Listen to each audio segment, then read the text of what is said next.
الحمد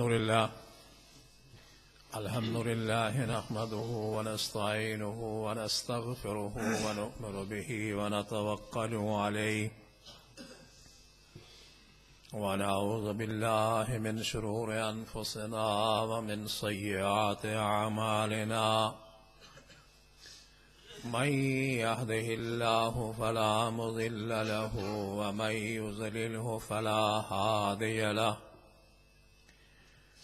وأشهد أن لا إله إلا الله وحده لا شريك له وأشهد أن محمدا عبده ورسوله وشر الأمور محدثاتها وكل محدثة بدعة وكل بدعة ضلالة وكل ضلالة في النار أرسله بالحق بشيرا ونذيرا وداعيا إلى الله بإذنه وسراجا منيرا من يطع الله ورسوله فقد رشد واهتدى ومن يعص الله ورسوله فقد ضل وغوى اللهم انفعنا بما علمتنا وعلمنا ما ينفعنا وزدنا علما اللهم رب زدني علما أما بعد فأعوذ بالله من الشيطان الرجيم بسم الله الرحمن الرحيم الحمد لله رب العالمين الرحمن الرحيم مالك يوم الدين إياك نعبد وإياك نستعين اهدنا الصراط المستقيم صراط الذين أنعمت عليهم غير المغضوب عليهم ولا الضالين آمين. سب تعریفیں اللہ تعالیٰ کی ذات کے لیے جو خالق ارض و سما ہے. درود و سلام سید کائنات امام الہدیٰ شافع روز جزا جناب محمد مصطفیٰ صلی اللہ علیہ وسلم کی ذات گرامی کے لیے. اس کے بعد آپ کے سامنے میں نے تمہیداً آج کے خطبے کے لیے سورۃ الفاتحہ کی تلاوت کی ہے اور اس کا خلاصہ چند موٹی موٹی باتیں آپ کی خدمت میں گزارش کرنے کی کوشش کروں گا. اللہ سے دعا ہے کہ ہم سب کو سمجھنے سمجھانے سننے سنانے کے بعد عمل کی توفیق نصیب فرمائے. پھر یہ دعا ہے کہ اللہ اپنی رحمت سے ہم سب کو اپنے گھر میں اپنے در میں مقبول و منظور فرما لے. ہمارے عیوب پر پردہ ڈال، آخرت کے اندر بھی رسوائیوں سے بچا اور اپنی خاص رحمت سے ہم سب کو اپنی رحمت کے اندر چھپا لے. حضرات، سورہ الفاتحہ قرآن کریم کی پہلی سورہ ہے. اس کے کئی نام ہیں.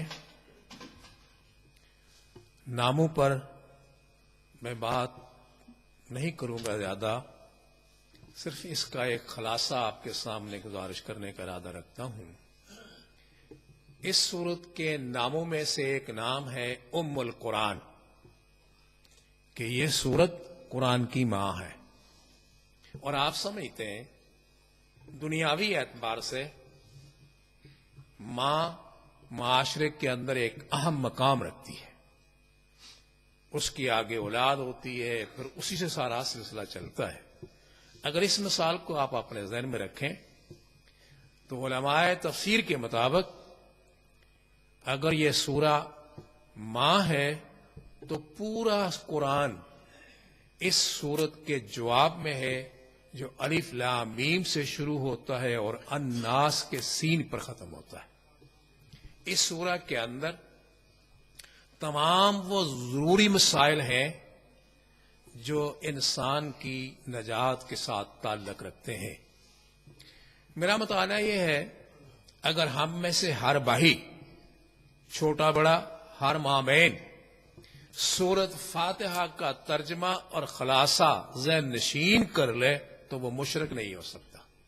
شرک کے نہ وہ قریب جا سکتا ہے اور نہ اس کے اندر شرک آ سکتا ہے۔ اللہ تعالی ہمیں سمجھنے کی توفیق نصیب فرمائے۔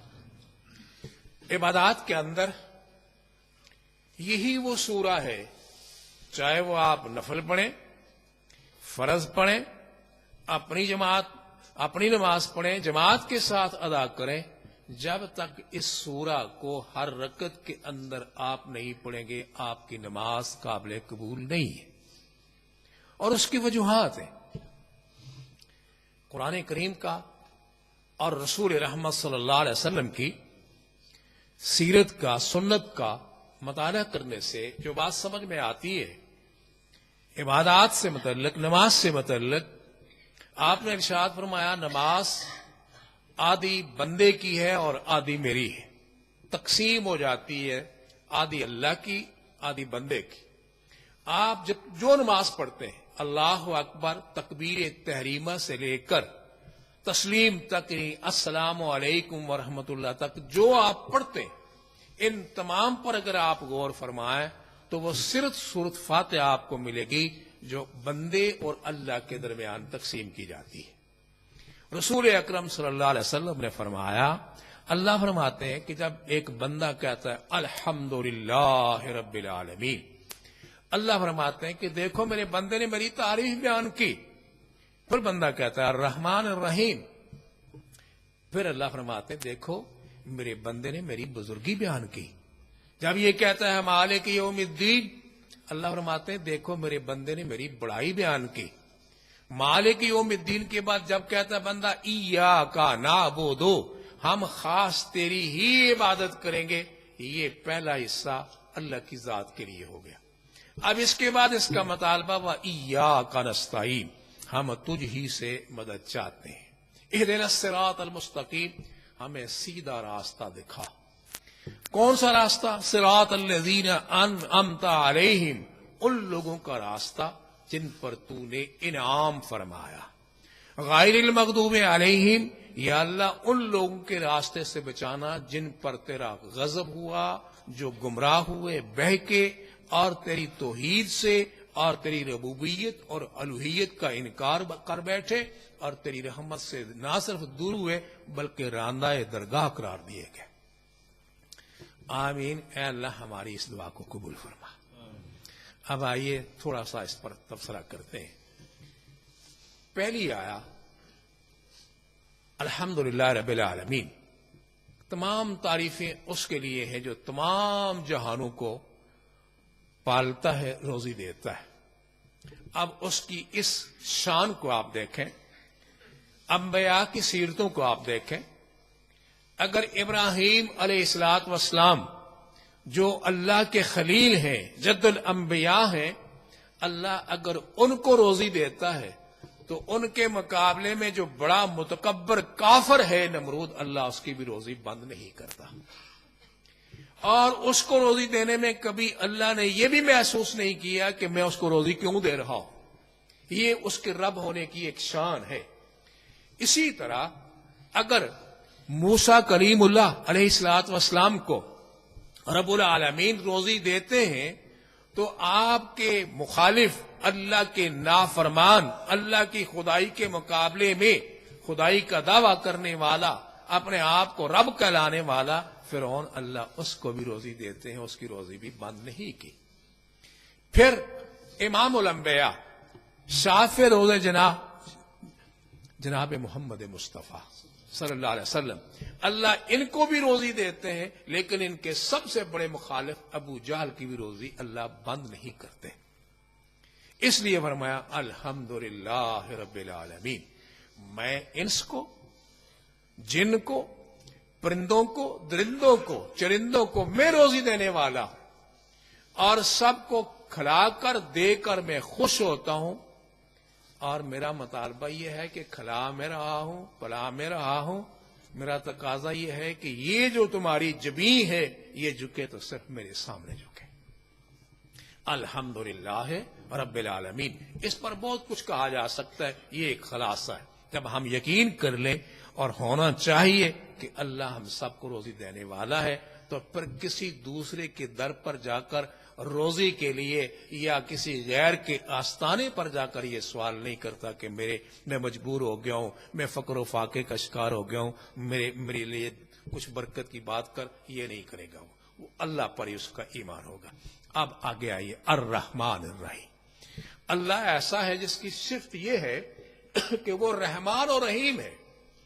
وہ جو اس سے مانگتا ہے اس کو دے کر خوش ہوتا ہے، اور جو نہیں مانگتا اس سے خوش نہیں ہوتا۔ وہ کہتا ہے مانگ، اور پھر اس پر اللہ کی طرف سے کوئی ڈیوٹی نہیں ہے۔ جو مانگتا ہے، دنیا داروں کی طرح آئے ہو تو کیا لے کے آئے ہو؟ اگر لے کے آئے ہو تو بیٹھ سکتے ہو میری مجلس میں، نہیں آئے ہو تو تم جا سکتے ہو۔ اگر کچھ دیں گے تو وہ خوش ہوگا، نہیں دیں گے تو وہ ناراض ہوگا۔ اللہ کی شان یہ نہیں ہے، وہ مطالبہ ہی نہیں کرتا کہ میرے لیے کیا لے کے آئے ہو، بلکہ وہ دے کر خوش ہوتا ہے، اس لیے وہ الرحمن اور رحیم کہلاتا ہے۔ حدیث قدسی ہے، حدیث قدسی اور عام حدیث میں ایک فرق ہے جو آپ ذہن نشین فرما لیں۔ آپ کو یاد ہوگا، آپ سنتے ہیں، علماء سے مجھ سے بہتر ذی علم لوگ آپ سے مخاطب ہوتے ہیں، اللہ ان کے علموں میں اور آپ کے سننے سنانے میں برکت دے اور عمل کی توفیق عطا فرمائے۔ حدیث جو حضور کی طرف منسوب ہوتی ہے، مثلا ان ابی ہریرہ قال رسول اللہ صلی اللہ علیہ وسلم، ابو ہریرہ سے یہ بات ہے کہ اس نے یہ کہا کہ حضور نے یہ فرمایا، یہ حدیث حضور کی ذات کے ساتھ ہے۔ اور حدیث قدسی کیا ہے؟ ان النبی صلی اللہ علیہ وسلم قال اللہ سبحانہ و تعالی، کہ رسول اللہ فرما رہے ہیں کہ میرے اللہ نے مجھے یہ فرمایا ہے، یہ حدیث قدسی کہلاتی ہے۔ اس حدیث قدسی کے اندر ایک بات ہے جو آپ کے سامنے اپنی اور آپ سب کی اصلاح کے لیے گزارش کرتا ہوں۔ الرحمن الرحیم کیا ہے؟ حضرت محمد الرسول اللہ فرماتے ہیں کہ اللہ نے فرمایا کہ ایک شخص جس کو اپنی دولت کا اندازہ نہیں، دولت کے نشے میں بڑا بدمست، کسی کو خاطر میں نہیں لاتا، اللہ نے اولاد بھی دی، بڑے فخر سے کہتا ہے کہ میرے تو بیٹیاں بیٹے، بڑا متکبر، پھر کبھی کبھی کہتا ہے میں تو برادری والا ہوں، میں کسی کو کیا جانتا ہوں، اتنا متکبر، کبھی اس کی یہ جبیں اللہ کے سامنے سجدے میں نہیں گری، بڑا متکبر۔ اس کے سامنے کوئی نام لیتا ہے کہ اللہ کے نام پر غریب مسکین کی مدد کر، تو آگے سے کئی طرح کی حجتیں اور کئی طرح کی تنزیہیں باتیں کرنے والا۔ فرمایا اے میرے محمد صلی اللہ علیہ وسلم، قدسی حدیث ہے، جبریل کے ذریعے حضور پر آئی اور حضور اس کو بیان فرما رہے ہیں، الرحمن الرحیم کی تشریح میں۔ فرمایا وہ شخص، اب دور آیا کہ زندگی کی وہ جوانی والی اور تیزی والی بہاریں ختم ہوئی، عمر ڈرنا شروع ہو گئی، یہاں تک یہ وقت آ گیا کہ آنکھوں کی بینائی ختم ہو گئی، کانوں کی شنوائی ختم ہو گئی، زبان کی گویائی ختم ہو گئی، ہاتھ پکڑنے سے لرزنے لگے، پاؤں چلنے سے کانپنے لگے۔ اب جو بینک بیلنس تھا، جو دولت تھی، وہ بھی ساری ختم ہو گئی۔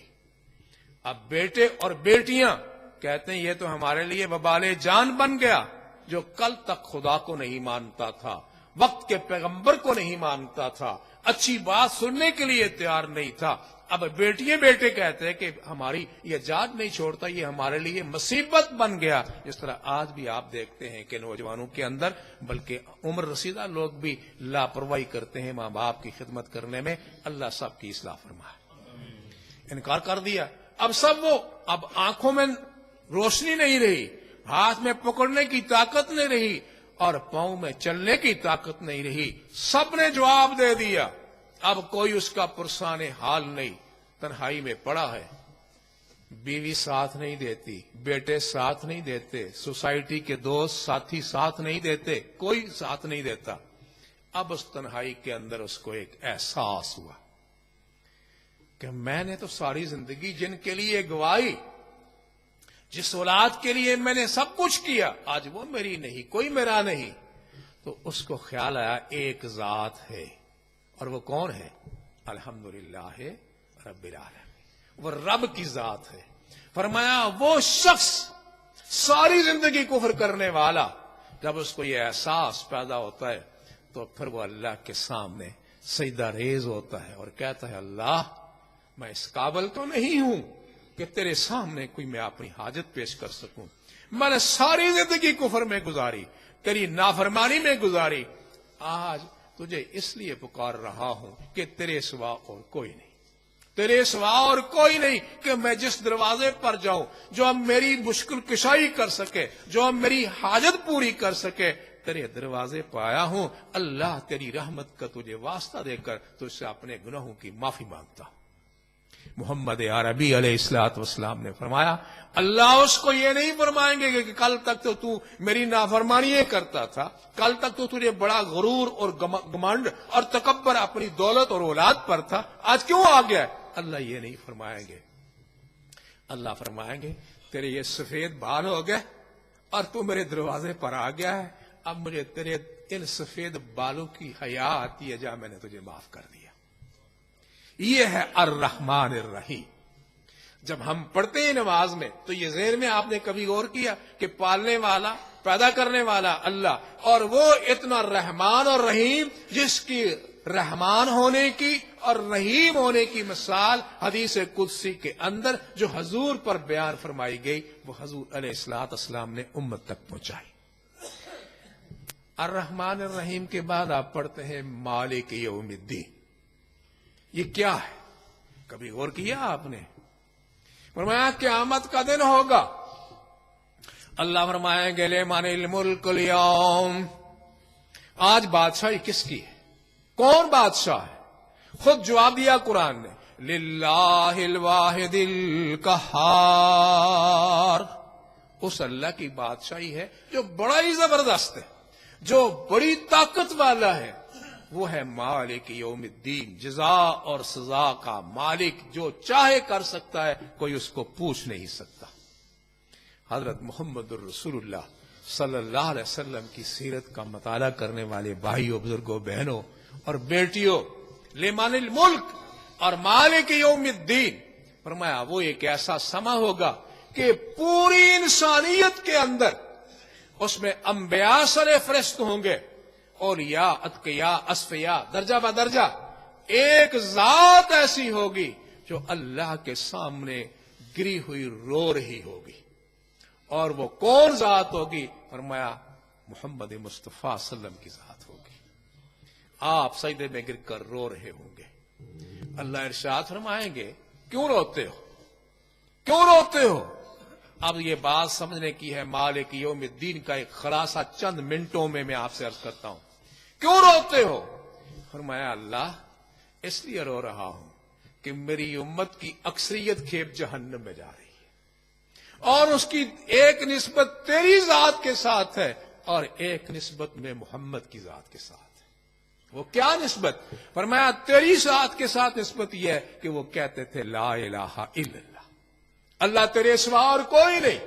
اور میرے ساتھ جو نسبت ہے وہ یہ تھی کہ ہمارا قائد، ہمارا مقتدا، ہمارا پیشوا محمد الرسول اللہ صلی اللہ علیہ وسلم. اللہ مجھے اپنی اس امت کے جہنم کے اندر جلنے کی اور مار کھانے کی تکلیف ہو رہی ہے، اس لیے میں تجھ سے سجدے میں پڑھ کر دعا کرتا ہوں اللہ ان پر رحم فرما۔ اب اللہ ارشاد فرمائیں گے ارفع راسک، سر اٹھا۔ حضور سر اٹھائیں گے، کہا جائے گا سل تو مانگیے، جو مانگیں گے دیا جائے گا۔ توحید کا ایک بڑا باریک نکتہ ہے، سل سوال کرنا آپ کا کام ہے، آپ سے بڑھ کر انسانیت برادری میں کوئی بڑا سوالی نہیں ہے۔ سل تو مانگ، توتا میں دوں گا، اس لیے کہ داتا میں ہوں، سوال کرنا تیرا کام ہے، دینا میرا کام ہے۔ نماز کے اندر سورۃ فاتحہ پڑھنے والے بھائیوں، اس بات پر آپ غور کرو کہ سوال کرنا ہے تو اس سے اللہ نے اپنا حق دینے کا اپنے پاس رکھا۔ یہ نہیں فرمایا کہ مانگ اور جو جی چاہتا ہے کر لے، جن کو نکالنا چاہتا ہے نکال لے، نہیں، فرمایا یہ دینا میرا کام ہے، مانگنا آپ کا کام ہے۔ دنیا کے اندر بھی فرمایا کہ تم عبادت کرو تو اس ہی کی اور مانگو تو اسی سے۔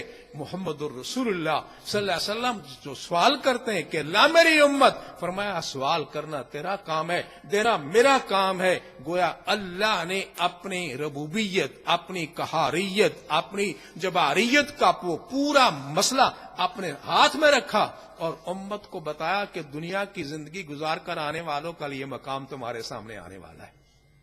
اللہ اصلاح کی توفیق عطا فرمائے۔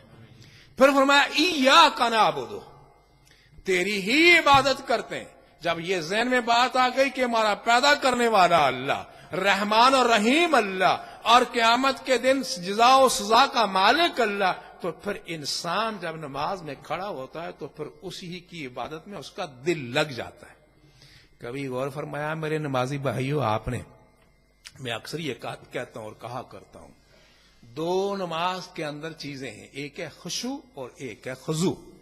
اللہ سے دعا کریں یہ ہمارے اندر اللہ اپنی رحمت سے پیدا کر دے۔ جب آپ سورۃ فاتحہ کو سمجھ کر پڑھ رہے ہوں گے تو خضوع یہ ہے کہ آپ کے دل کے اندر، خشوع یہ ہے کہ آپ کے دل کے اندر اللہ کا ڈر اس قدر سما جائے کہ دنیا کی کوئی فکر، کوئی تصور، کوئی تخیل آپ کے دماغ میں باقی نہ رہے۔ اور خضوع یہ ہے کہ آپ کانپ جائیں، آپ کا بال کھڑا ہو جائے اور آپ کی ان آنکھوں سے چھوٹے چھوٹے آنسو ٹپک پڑے۔ فرمایا اگر یہ کیفیت نماز کے اندر ہو گئی تو سمجھ لو کہ نماز بھی منظور ہو گئی اور اللہ کی رحمت بھی مل گئی۔ اللہ اس کی ہمیں توفیق عطا فرمائے۔ ایاک نعبد، تیری ہی عبادت کرتے ہیں، وایاک نستعین۔ محمد الرسول اللہ صلی اللہ علیہ وسلم نے دنیا کی زندگی میں مانگا تو کس سے مانگا؟ ایک اللہ کے، اور عبادت کی تو ایک اللہ ہی کی۔ ہمارے لیے بھی یہ ضروری ہے کہ ہم ایک اللہ ہی کی عبادت کریں اور اسی سے مانگیں۔ اب وہ سنتا ہے، جب آپ عبادت کریں تو آگے کہتے ہیں ایاک نستعین، اے اللہ ہم تجھ سے مدد چاہتے ہیں۔ کیوں مدد چاہتے ہیں؟ اہدنا الصراط المستقیم، ہمیں وہ راستہ دکھا دے۔ اب صراط مستقیم کیا ہے؟ صحابہ نے پوچھا ما الصراط المستقیم، اللہ کے رسول صراط مستقیم کیا ہے؟ فرمایا ما انا علیہ و اصحابی، جو میں نے کیا، جو میرے صحابہ نے کیا، جو اس پر چلے گا وہ صراط مستقیم۔ اور قرآن کریم نے سورہ یاسین کی ابتدائی آیات آپ پڑھ لیں، یاسین والقرآن الحکیم انک لمن المرسلین، آپ اللہ کے پیغمبر ہیں، سید ہیں، تمام انبیاء کے سردار ہیں، اور انک علی صراط مستقیم، آپ اس سیدھی راستے پر ہیں، یہ ہے صراط مستقیم۔ اور یہی بات ابراہیم خلیل اللہ کے لیے اللہ نے قرآن میں بیان فرمائی، فرمایا شاکرا لانعمہ اجتباہ، اللہ نے اس کو چن لیا اور اس کو ہدایت دی اور فرمایا صراط مستقیم، یہ ہے سیدھا راستہ۔ اور یہی بات جناب عیسیٰ علیہ السلام نے فرمائی کہ میرا اللہ اور سب کا رب کون ہے؟ کون ہے؟ ربی و ربکم، میرا اور تمہارا رب وہ ہے جس نے ہمیں پیدا فرمایا، اور یہ ھذا صراط مستقیم، یہ ہے سیدھا راستہ۔ اگر عبادت کے اندر صراط مستقیم کے حصول کے لیے اور آپ کی مناجات اور دعا کے لیے یہ بات آ گئی تو آپ کامیاب ہو جائیں گے۔ ایک شخص جس کا نام ابو ہریرہ ہے رضی اللہ تعالی عنہ، وقت نہیں. اہدنا الصراط المستقیم دعا اور استجابت کے متعلق ایک حدیث کا خلاصہ آپ کے سامنے رکھ کر بات ختم کرتا ہوں. باقی پھر سے ابو ہریرہ رضی اللہ تعالیٰ عنہ محمد الرسول اللہ کی خدمت میں روتے ہوئے آئے, منہ ملتے ہوئے آئے. فرمایا ابو ہریرہ ما لک یا ابی ہریرہ, کیا ہو گیا تجھے؟ فرمایا ماں نے مارا ہے. کس نے مارا ہے؟ ابو ہریرہ جوان, ماں بڑھیا ماں نے تھپڑ مارا ابو ہریرہ کو. کیوں مارا؟ کیا قصور تھا ابو ہریرہ کا کہ تو نے لا الہ الا اللہ کیوں کہا, محمد الرسول اللہ کیوں کہا؟ اس کو چھوڑ دے, اللہ ایک کی عبادت کرنی چھوڑ دے, اس سے مانگنا چھوڑ دے. یہ جتنے رکھے ہوئے تھے لات منات حبل عزا, ان کی جو پرستش کرتے تھے, تو نے ان کو کیوں چھوڑا؟ اس پر ماں غصے میں آئی اور تھپڑ رسید کیا. روتا ہوا ابو ہریرہ آیا. اب حضور نے فرمایا معاملہ ماں بیٹے کا ہے, میں کیا کر سکتا ہوں؟ فرمایا اللہ کے رسول آپ ایک کام کر سکتے ہیں, وہ جو آپ ہمیں درس دیتے ہیں اہدنا الصراط المستقیم, اللہ ہم کو سیدھا راستہ دکھا. اللہ یہ دعائیہ کلمات سورہ فاتحہ کے اندر میں اپنی ماں کے لیے آپ سے دعا ہدایت کی کرانا چاہتا ہوں. اہدنا الصراط المستقیم, آپ میری ماں کے لیے ہدایت کی دعا کریں. حضور کے ہاتھ اٹھ گئے, رحمت بری, سرکار جوش میں آئی.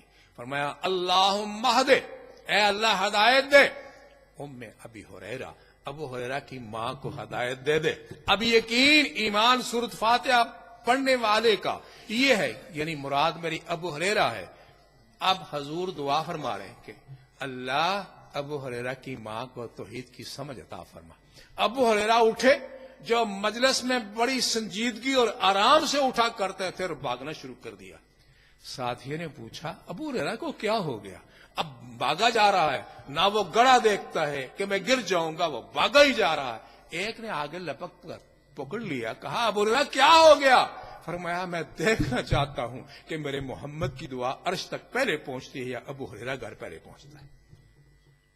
یہ ہو نہیں سکتا کہ دعا کریں حضور میری ماں کی ہدایت کے لیے. میرا یقین یہ ہے کہ میرا رب منظور فرمائے گا.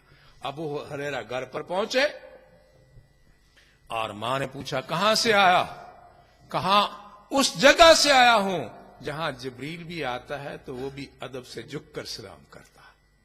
میں اس لیے آیا ہوں اماں, اس لیے آیا ہوں کہ اگر تو تھپڑ مارنا چاہتی ہے تو ابو ہریرہ حاضر ہے. اب ماں کے اندر وہ غصہ نہیں تھا, ماں کے اندر وہ نرمی آ گئی, پہلے جیسا جوش اور غصہ نہیں تھا. ابو ہریرہ تھوڑا انتظار کرو. ابو ہریرہ کہتے ہیں کہ ماں تو پہلے جلدی دروازہ کھولتی تھی, آج کہا ہے انتظار کرو. میں ٹھہر گیا, میں نے محسوس کیا کہ غسل کرنے کے جو پانی ڈالنے سے آواز آتی ہے وہ میرے محسوس کی, میں کھڑا ہو گیا. تھوڑی دیر کے بعد میری ماں غسل کر کے فارغ ہوئی اور دروازہ کھولا اور کہا ابو ہریرہ تیرے جانے کے بعد ایک بات سمجھ میں آئی, میں نے غسل کر کے جسمانی غلاظت کو, کثافت کو دور کر دیا. اب میرے دل کی جو اندر شرک اور بدعت کی گندگی ہے اس کو دور کرنے کے لیے مجھے محمد الرسول اللہ کے پاس لے جائے. ابو ہریرہ, پھر ابو ہریرہ سے پوچھئے کہ جب یہ سمجھ میں آیا ہے کہ اہدنا الصراط المستقیم کیا ہے, اور جب نتیجہ اس کا ابو ہریرہ نے دیکھا تو کتنی خوشی ہوگی ابو ہریرہ رضی اللہ تعالی عنہ کو. میرے دوستوں بزرگوں اور بھائیوں, میرے عرض کرنے کا مدعا یہ ہے کہ ہم ہر رکعت کے اندر پڑھتے ہیں سورہ فاتحہ. کبھی ان معانی پر, کبھی ان مطالب پر آپ نے غور فرمایا؟ اگر آپ غور کریں گے تو نتیجہ یہ نکلے گا کہ آپ کی عبادت کے اندر صرف اور صرف توحید آئے گی, اور صرف محمد الرسول اللہ کی اطاعت آئے گی. یہی دو بنیادیں ہیں جو دنیا میں اور آخرت میں انسان کو کامیاب کرنے والی ہیں. باقی باتیں انشاءاللہ پھر کبھی سے ہی. اللہ سے دعا کرتے ہیں اللہ ہمیں توحید کی سمجھ عطا فرما اور پیارے رسول کی سنت پر عمل کرنے کی توفیق نصیب فرما. وآخر دعوانا الحمدللہ رب العالمین.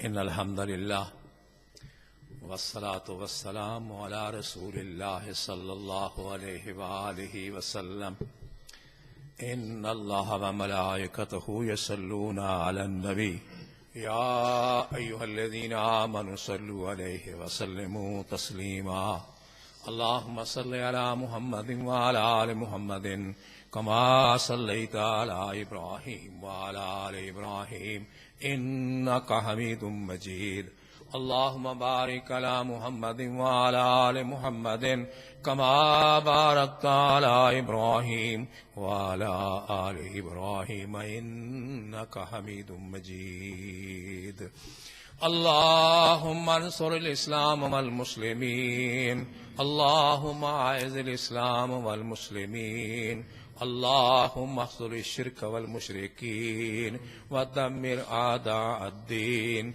اللهم شتت شملهم ومزق جمعهم وخرب بنيانهم ودمر ديارهم وزلزل أقدامهم اللهم أنزل بهم بأسك الذي لا ترده عن القوم المجرمين ربنا افرغ علينا صبرا وثبت أقدامنا وانصرنا على القوم الكافرين ربنا لا تزغ قلوبنا بعد إذ هديتنا وهب لنا من لدنك رحمة إنك أنت الوهاب ربنا آتنا في الدنيا حسنة وفي الآخرة حسنة وقنا عذاب النار